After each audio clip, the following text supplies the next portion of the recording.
Shugaban kamfanin baya son mata masu yawan yin kwalliya. Wannan ta gan shi ya dawo, ta zo take faɗa wa 'yan uwanta ma'aikata. Ga oga nan ya dawo, kowa ya caccanja kaya ya sa suit ɗinsa, shi kuma sai ga shi ya shigo. Wannan ta zo ba ta san me ke faruwa ba, ta koma gefe. Wannan ya tura ta jikinsa, ina tura ta, ta sumbace shi, tana sumbatarsa. Kawai sai kowa ya yi shiru, ina ganin abin ban mamaki. Ita kuma ta firgita, tana ta ba shi haƙuri. To ya ƙara janta jikinsa, ya ƙara rungume ta, ya ɗaga ta. Ina ɗaga ta, ita dai tana cikin tsoro. Sai ya nuni ga abokin aikinsa, ya ce ya zo ya biyo shi ofis.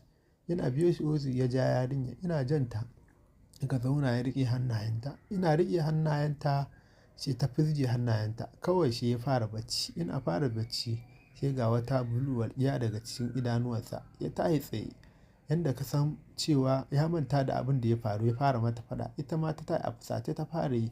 Ya kira su, wa ya shigo da ita cikin nan gurin?